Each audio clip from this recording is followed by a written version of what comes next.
Good morning and a very warm welcome to you all. And it's amazing just to see such a house full this morning. A very warm welcome to Breakfast with Arab. My name is Farah. I'm the Marketing and Communications Leader for Buildings London. And so to our speaker this morning, Andy recollects that his parents were not particularly practical. Nonetheless, Andy's grandfather had been an accomplished carpenter and metalworker. His grandfather's treasured collection of tools were tucked away in a garden shed, carefully wrapped up in oiled cloths, old and slightly rusting in places, yet of great interest to a young boy. There wasn't anybody to explain to Andy how to use these tools. The internet hadn't yet been invented. And so Andy learnt slowly, asking questions and experimenting with these beloved tools. He remembers one day, probably when he was about 10, that the oven door broke. He wryly admits that he thinks it wasn't his fault. He arrived home from school the next day. They were 2 hours before his parents would return home, and that was enough time. Andy took the oven apart, found the problem, and with the use of vice and hammer soon rectified the problem. The oven was reassembled, and when his parents left the house some 8 years later, the oven was still in functional use. Andy wanted to do something with maths and physics, and as we heard, loved making things. Initially, he wanted to study to be an architect, and he explored university prospectuses and got as far as B for Bath, and duly set off to study at the Ted Happold School for Building Engineering. After his first year, Andy decided that he would become a better engineer than an architect, so he duly graduated as a structural engineer. Initially, he thought he would start work after graduating. However, he subsequently decided he would return to Bath to study a PhD in glass. By the time he completed his PhD, it really was time to earn money. He approached Arup to see if he could be offered a job. He joined Arup in 1998, and obviously as it's 2018, it is his 20th year with us. Since joining the firm, Andy has clocked up a stunning portfolio of projects, collaborating with some stellar architects. City Hall, designed with Fosters, followed by Cesa Futura, a private house for Lord Norman in St. Moritz, naturally. CMA, CCM Tower in Marseille, with Zaha Hadid Architects. The Copper Box as part of London 2012 Olympics with Make. And more recently, the award-winning BBVA Bancoma Tower in Mexico with Roger Sturt Harbour and Partners. His current repertoire of projects include oversight developments at Soho Place with Derwent, Atria Tower in Bogota again, and his beloved basement at Claridge's. So I'm really happy and delighted to introduce the enigmatic Andy Pye. Thank you, everyone.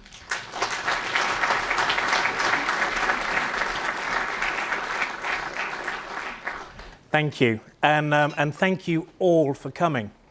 When Farah first approached me to speak, she asked me what I was passionate about, and the answer was easy. It's making stuff. I love making buildings. I think we work in one of the best professions in the world. And what I want to do today is to take us on a journey exploring making. We'll visit the world of the master builder. We'll go back to school and have a look at education. And then we'll have a look at modern technology and see where that's taking us. And at the end, we'll ask, and hopefully you'll answer, have we lost the art of making? Of course, humankind has been making for millennia, and the biggest of these projects are usually buildings. Until modern times, these projects have been led by the master builder, usually an artisan, often a stonemason, who had risen from the position of master builder to architect. Literally, archi, meaning chief, and tekton, meaning builder. And one of the first master builders we know by name is Imhotep. A commoner by birth, he rose to become the chief architect to the Egyptian pharaoh. His work would ultimately pave the way for the Great Pyramid, one of the 7 wonders of the world. Amazing in so many respects, what captures my attention is the accuracy and the scale of the construction. At 480 feet high and 760 feet wide, it's larger than almost every project I've designed. Yet the mathematical error in the setting out is just 0.03%. And the joints between the 2.5 stones a mere 15th of an inch. With no machinery, no tower cranes, we can only marvel at the skill and craftsmanship of the masons and surveyors. Apollodorus was probably the greatest master builder of the Roman era, credited with the design of the 3rd iteration of the Parthenon. And if you're wondering why it's the 3rd iteration, the first 2 fell down. The spherical form of the Pantheon, symbolic of the cosmos, with its great eye, oozes its concreteness and is a physical essay in the art of construction. The Romans had mastered the art of concrete, using polisana, a naturally occurring cement, mixing it with lime, water and stone. The builders used 3 concrete mixes at the Pantheon, varying the stone aggregate according to the needs of the structure. Travertine at the lowest levels where the stresses are highest, crushed terracotta in the middle, and tufa and pumice at the top levels where there's an absolute need to minimise the weight of construction. The construction technology and intrinsic understanding of material stress, way before any formal theses of material behaviour, demonstrates an innate understanding and empathy with the material. Of course, there were many other master builders, all starting with a trade and using this as a stepping stone to their future careers. Brunelleschi, the goldsmith, would create the chains that stabilised the great dome of Florence Cathedral. Wilkinson and Pritchard, iron maker and joiner, would create the first iron bridge at Coalbrookdale. And Telford, the stonemason, would create aqueducts and roads and become the first president of the Institute of Civil Engineers. What I find so amazing is that all of these projects were conceived before we'd formalised any mathematical understanding of the behaviour of materials. It wasn't until the 17th century that Galileo, Hooke and Newton would lay the foundations for structural engineering, the concepts of gravity and force, material strength and the tools of calculus. We'd have to wait until 1750, until Euler and Bernoulli derived the equation describing the behaviour of a beam, and another 75 years until Navier would establish the concept of elastic modulus. Now, if some of this sounds gobbledygook, suffice to say that despite its brilliance, these theories were about as useful as a chocolate teapot to the builder. And one of the biggest issues was that there was no reliable data regarding the strength of materials and no commonly agreed test methods. It wouldn't be until the 1860s, when Kirkcaldy established his universal testing machine, that theory and maths and data would coincide for the first time, allowing a practical, mathematically based approach to structural engineering design. So let's pause for a minute and reflect. What we're saying is that these master builders had succeeded in creating some of the greatest structures in the world, knowing less theory than an undergraduate engineer at the end of their first year at university. The Pantheon is a 45-metre span concrete roof with no reinforcement in one of the most seismic regions in the world, with a 4-hour fire rating and a 2,000-year design life. These guys were seriously clever. The arrival of the new methods quickly gained traction and undoubtedly provided great insight into the behaviour of materials. Kirkcaldy's work following the Tay Bridge disaster provided great insight into the variability of material strengths and the importance of detailing. The 20th century saw the arrival of various design methods and the first codes of practice. They were invariably based on the concept of permitted stress, and tended to be limited to the use of simple shapes that could be easily analysed using mathematics. Robert Maillart was a Swiss bridge engineer. Educated at the prestigious Technical University in Zurich, in one way he was part of the new movement. Schooled in maths and sciences, but the overuse of mathematics annoyed him. The present-day method of calculation is inadequate. It mediates a false idea of true behaviour. And as for teaching the new codified design to students, well, this riled him greatly. These legal prescriptions should never be taught to students because they can only be injurious to their field of vision. Maillart placed much faith in graphical calculations and testing. He also saw the true possibilities of new materials. High-quality reinforced concrete may be expensive, but if used judiciously and allowed to carry large stresses, it offered an economic alternative to the heavy mass construction of the past. And nowhere was this more important than in the field of bridge construction, where the cost of timber formwork was a very significant part of the total cost of the bridge. Reduce the weight of the formwork and reduce the cost of the bridge. Despite his success, Maillart was no match for the relentless progress of the mathematisation and codification of structural engineering. It was the 20th century that killed the master builder. He existed at a time when a project could be held in the mind of one person, one designer, somebody who knew everything. But buildings became bigger. They needed to be delivered faster. There are new materials and they demand new complex design methods. Financing becomes more complex. Pre-18th century, most buildings of significance are built by the state or the church. But with the industrial age, entrepreneurs are building factories. Buildings are machines. They become productive. Buildings are not just physical objects, they're investments, something to be counted on a balance sheet and traded. And towards the end of the 19th century comes electrification, then lifts, plumbing, hot water, air conditioning. The skins of building are no longer made with stone and glass, but include other more complex materials. There are sprinkler systems, telephones, computer networks, Wi-Fi, automated parking, security, sustainability, solar panels, blue roofs, green walls, dynamic facades, and electronic billboards. The architect can no longer know everything.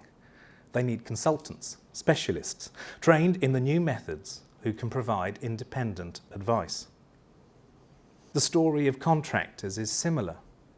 Historically, a builder employs masons, carpenters, plasterers, but the number of trades grows exponentially. Ultimately, they don't keep their own workforce, but instead employ subcontractors according to the needs of particular projects. The job becomes one of management, programming works, controlling interfaces, ensuring quality. On the Shard, contractor Mace employed 45 different subcontractors. And construction has now become so dissected that we need specialist project managers to help stick it all back together and to communicate to the client what's happening. Peter Rogers has commented, "I just don't understand how you can disaggregate what is such a complicated process with the hope that overnight you're going to bring people back together to work." So where does this end? We have specialists who learn more and more about less and less until they know absolutely everything about absolutely nothing. And we have project managers who have so much to do that they end up learning less and less about more and more until they know absolutely nothing about absolutely everything. And I jest, but all of these jobs are so demanding they require a university degree, if not 2 or 3. In education speak, this is termed academic inflation. The result is that in the next 30 years, more people worldwide will be gaining academic qualifications than since the beginning of history. And one of the costs of academic inflation is that fewer people enter the profession with a trade. There's less experience of making, and maybe some people who would have entered are now precluded.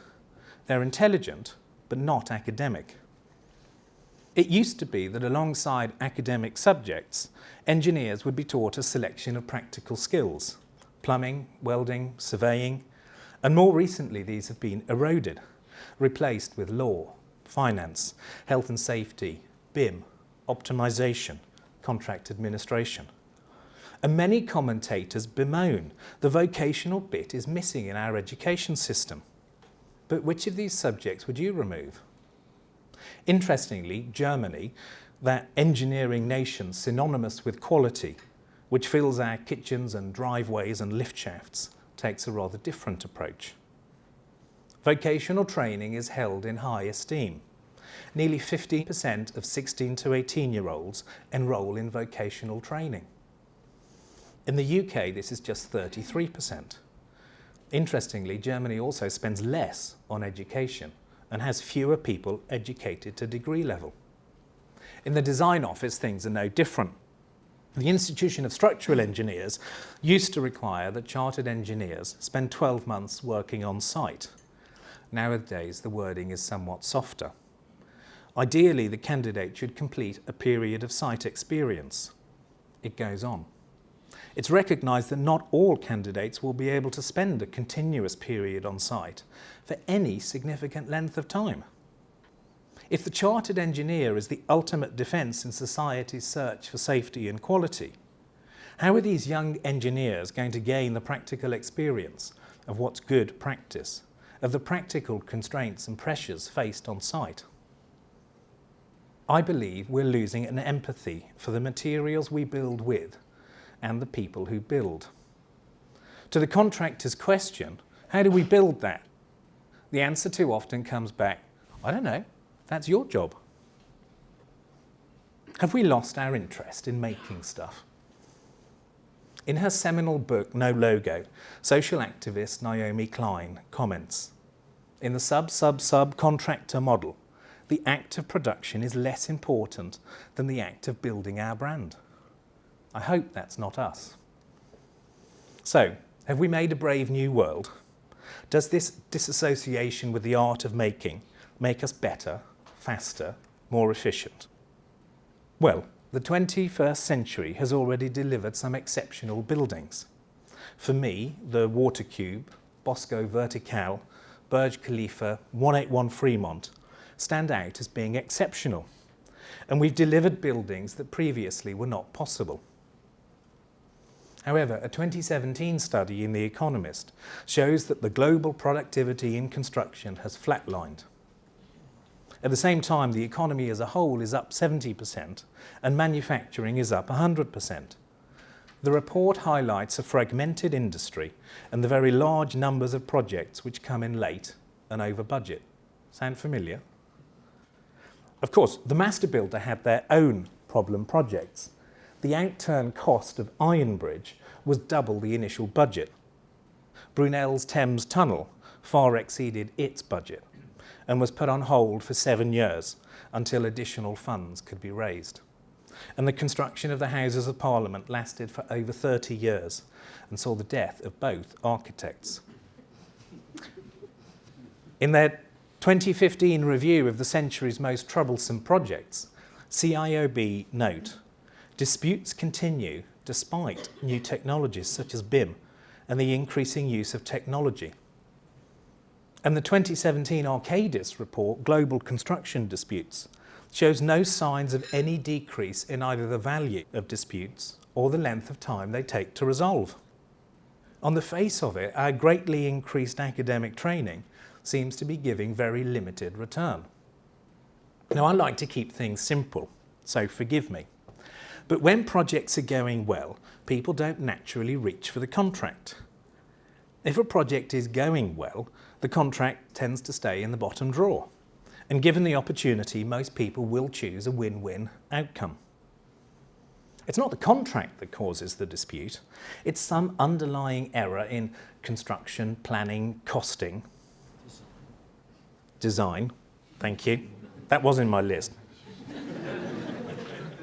One study has suggested that 38% of construction disputes are related to design. And I have sympathy for Peter Rogers when he says a lot of problems start at the drawing board, and from then on, you're onto a hiding for nothing.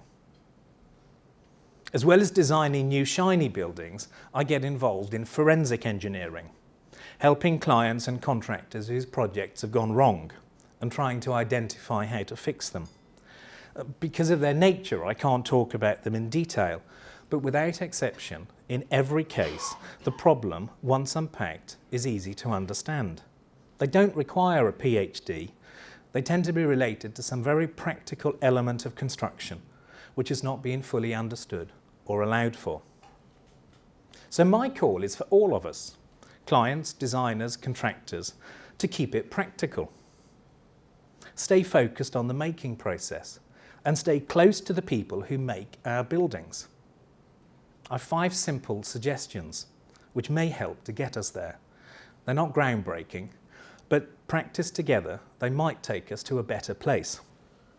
Number 1 is making. The master builder entered the industry with a trade, but our academically focused training tends to deny us this opportunity. But it doesn't stop us from looking in other places.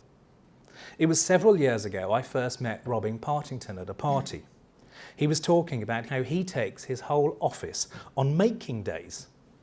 They'd just been to Hammersmith Technical College to learn about bricklaying. He spoke enthusiastically. What it teaches, what it starts to sow, is a seed of empathy for craftsmanship in the world we occupy. It creates a conscience when we do the detail. My team was in the final throes of designing our tower in Bogota. We had lots of big welding, some on site. It transpired none of us had done any welding. So we went to welding school for a couple of days. We had a lot of fun and we learned that welding is very difficult. None of us gave up our day job, but maybe it made us think a little bit harder. Could we omit that weld, reduce its size? Could we make the access a little bit easier? And next time we met a welder on site, perhaps we had a vocabulary, some experience to start a conversation. Number 2, prototyping. Model making and prototyping is so important, and I think so often underutilised. I think too many people only see the cost and not the value. Again, on Bogota, we had some complex nodes. There were good reasons why the design ended up in that place, but the ask from the construction team was a big one. Geometrically complex beams, seismic reinforcing steel, all cast in concrete. This was recognised early, and lots of people focused on how to make it work. We used models, not just to see what it looks like, but to test how to put it together. Arup designed the full connection, but we also had extensive contractor input, what the Americans call design assist, and we made lots of friends and had lots of fun. The formwork and the concrete mix was championed by our site manager, Manny. It all came down to accommodating tolerance, but also providing accuracy in the formwork. In the end, we had to look outside the construction industry and speak to fabricators working in Colombia's oil and gas sector. But all of the model making and prototyping has paid dividends. We're building 1 story every 6 days, and the quality is amazing. New York, eat your heart out. Number 3, working closer with contractors and subcontractors. Can I just say, I love working with good contractors and subcontractors. They know so much, and there's a great opportunity for creative dialogue. So when McGee asked us if we would be their engineer for the Claridge's project, I said yes. The proposal was outrageous. A 5-story basement below a 1930s hotel that would remain open and fully operational throughout the works. Successive consultants and contractors had advised it wasn't possible. Jim Mackey had different ideas. He proposed a process of mining underneath the existing raft, using a series of hand-dug tunnels and shafts, and constructing new foundations and supports before excavating 5 levels of basement. It only worked because everybody came together as a team. Anybody could put ideas on the table, and nothing was designed until everybody had agreed the principles. There was lots of feedback going on, opportunities to learn from the miners and the steel fixers, and to modify the design as we went. Number 4, removal of superfluous process. Claridge's has been a great project. It's fundamentally focused on solving problems, and we've had lots of them. The other day, I was listening to industrial designer Sir Kenneth Grange. I like finding solutions to things, he said. The best jobs are where you run up against one problem after another. I'm never daunted. I know that sooner or later I'm going to resolve how to make the bloody thing. And I thought, that's what we've been doing. And the interesting thing is that we spent remarkably little time talking about program or costs or project metrics. And then Jim's daughter, Michelle Mackey, our lead site engineer, said to me how much she'd enjoyed the project. The problem with most jobs, she said, is that if ever you get to talk with the engineers, the conversation has already been so framed.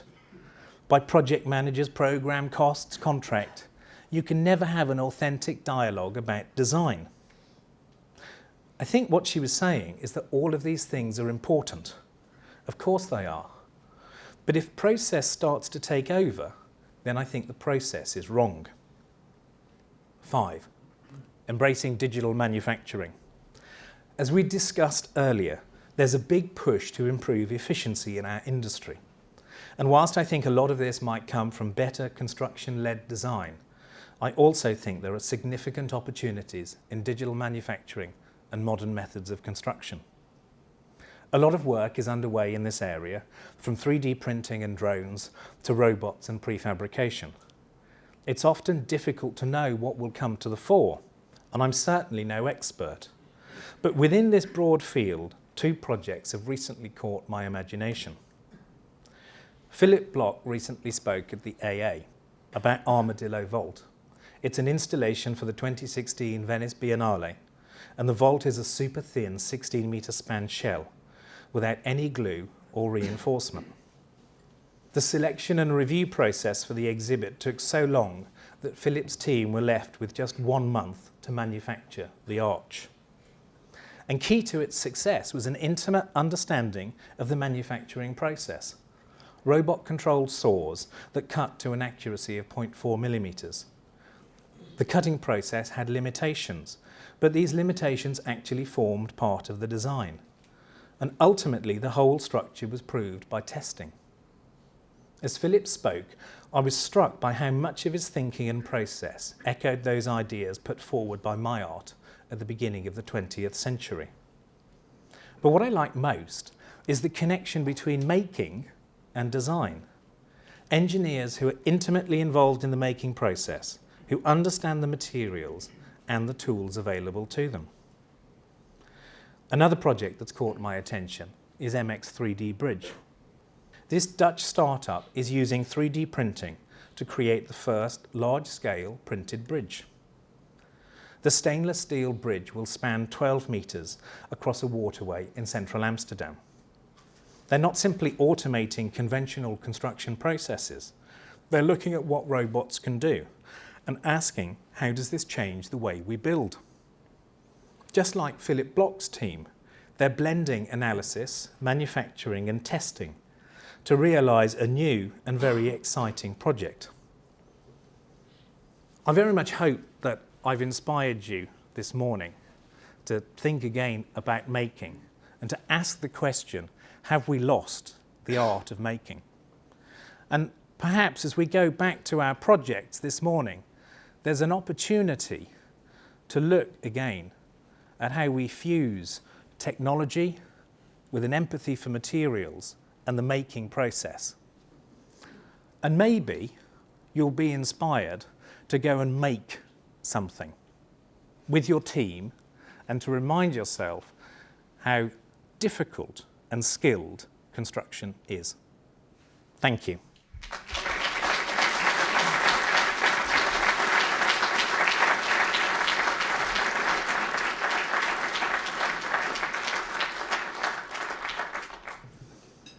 So, what do people think? Have we lost the art of making?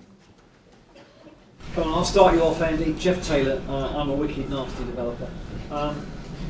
Tell me how you feel the relationship with making things. And I can weld, and I can turn, and I can braze, etc., etc. I can mill as well. How that in our industry interlocks with something that chews my head off a lot of the time, the efficient use of our capital. Because capital is one of the four factors of production. Mm-hmm. We've got to use it as efficiently as we can. I'm a great believer in prefabrication if we can do it. Perfect preparation prevents piss poor performance and all those sorts of things. How do you see the efficient use of capital working with that traction back to sort of making things? I fully understand the efficient use of capital, and for all of my clients, whether it's Derwent on our Soho Place project or whether it's our developer in Colombia, we're not only trying to create a great building, but we're trying to do so in an economically efficient manner. I guess the reflection I would make, and we all know, is that expenditure before we start the big construction process is a lot less than the expenditure we incur when we start building. And just making sure that as a team, not just a design team, but a design team and a construction team, we're ready to press that big button and actually to start the process of building the building. Yesterday I was talking with Paul Westbury about one of our projects, and so often we seem to separate design and making. There's a solid line where design supposedly stops and making supposedly starts. And design is something that we do, and making is something that they do. And we don't overlap it. And maybe contractors don't talk enough about design, and maybe designers don't talk enough about construction. And there's some really important language involved in there. When I talk about design, do I mean the same thing as when a contractor is talking about design? And we've got to get over some of those hurdles. But I think, for me, the best projects and best must include, a good capital outcome for our client. The best projects have somehow managed to dovetail those two parts of the project delivery, and we see it when we build. So I think we need to do more of that. Stop living in silos. Try and make some room for overlap. Andy? Richard Baldwin, Derwent, London. I'm interested in your views on design liability because it strikes me that at the heart of the problem about the integration between the designers and the makers, the people who actually construct the thing, is the barrier of design liability. Certainly in my career, I've seen consultant designers on a journey of avoiding design liability as far as they possibly can. I remember the days when structural engineers used to do the bar bending and reinforcements and used to do the connection details and all of that kind of stuff. So I'm just interested in your view on how do we break that barrier down, because I certainly see it as the major issue in terms of getting the designers and the makers together. You're right. We do live, we live in a contractual world. We live in a world where, we're trying to deliver more complex projects faster at lower budgets, and that drives a certain behaviour. I don't think we can take away the contract that sits behind us when we work. I think we all have to be cognitive of that. And despite my flippant comment about putting the contract in the bottom drawer, we all know that actually, unfortunately, sometimes it has to, sit on your desk and drive what you do. It is, as you say, fundamentally about behaviour. And I think those people who do get it, and who do get that actually we reduce risk by creating that overlap actually have to stand up and say that and encourage in their teams, whether it's a contractor's team or whether it's a designer's team, have to sort of, encourage those conversations. Unless we have that overlap, we're always going to have those problems. It's cultural. You believe it. I believe it. We try from our position of that belief to show others the benefits that you can achieve. I've taken half the construction industry around the Claridge's basement. I fear now I might be taking the other half around the Claridge's basement. But that exemplifies where you get to when you blur those lines. Bogota was no different.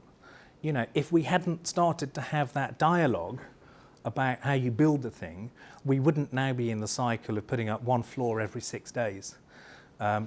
Actually, you've got a big voice. You can stand up there and say, I want this to happen.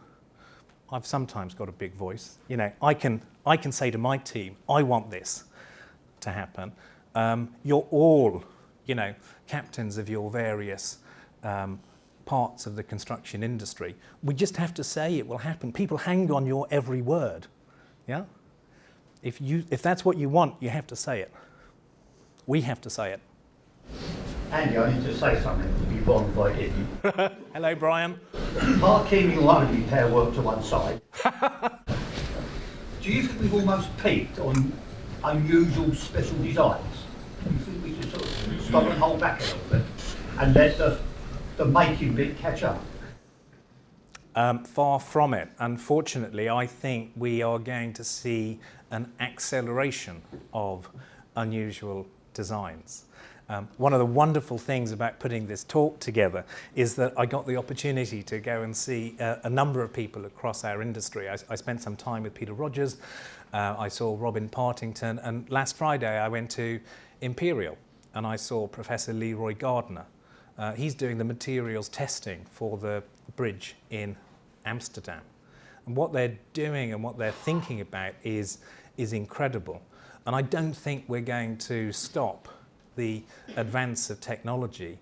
I think we have to make sure that culturally we are in the right place, that we can control how that develops.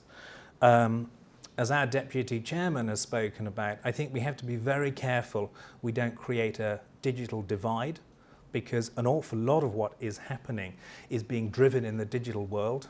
And if we're not part of it, I don't think we can integrate in that process. We're going to find that there are, youngsters and Googles and Facebooks, running off doing stuff, and all of the fantastic knowledge and experience that exists in maybe the less digital part of our industry doesn't get incorporated in that. MX3D project, they are not builders, they're software programmers. That's where they come from. And I think, the challenges and can I say threats to our industry perhaps don't come from the places we're expecting to. Maybe they come from, those new entrants. And I think we have to keep up with them. And I think they will take us to some new and exciting places. I've still got, well, it'll depend on the government. I don't know, 20, 30, 40 years left in the industry. And I'm expecting and hoping that it will be more exciting even than the first 20. So I think it's still going to carry on changing. It's got to work in terms of capital though. We do live in an age where, buildings not only live as physical entities, they've got to serve the community as they always have done. But, they've also got to work financially for our developers and investors. And your pension funds, of course. And exactly, yes. Because it's 60 or 70 years you've got left, not 30 or 40. Oh my goodness, right.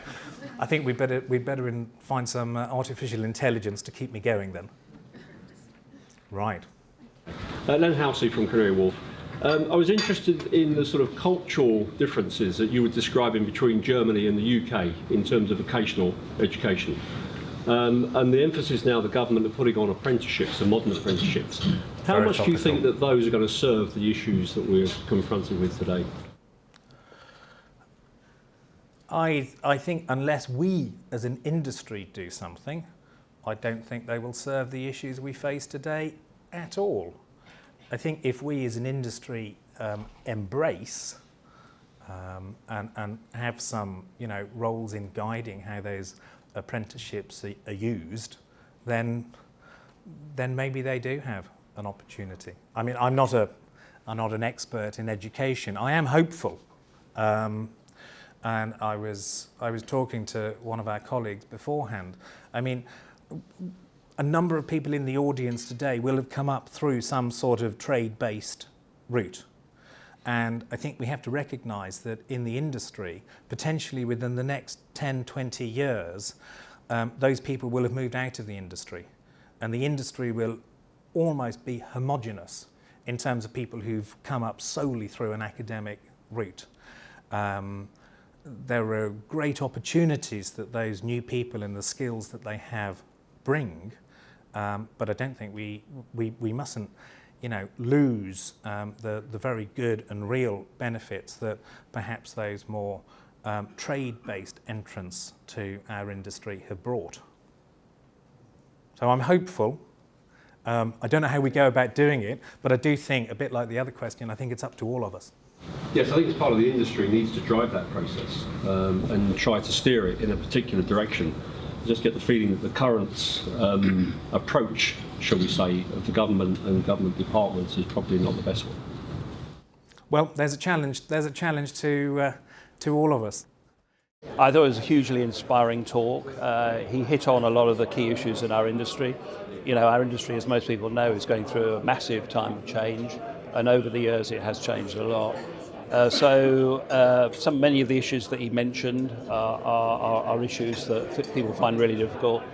Design management, involvement of subcontractors and specialists. And I think what it's done is it's caused all of us to have a big thing. We were talking in your reception this morning about some of the issues, and I think Andy brought them really to light. So I do hope that this isn't just a talk, and that in some way we're able to follow up with these things, and maybe Andy can be the champion that does that. And I, for one, would certainly be delighted to be part of that conversation.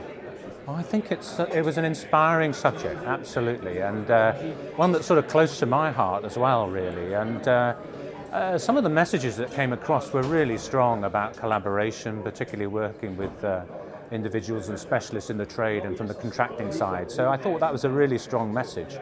The other thing that occurred to me as he was talking was about how we find time and space in the construction process and design process to engineer that collaboration. And I think that's quite a strong message and something that I think that the industry should work on.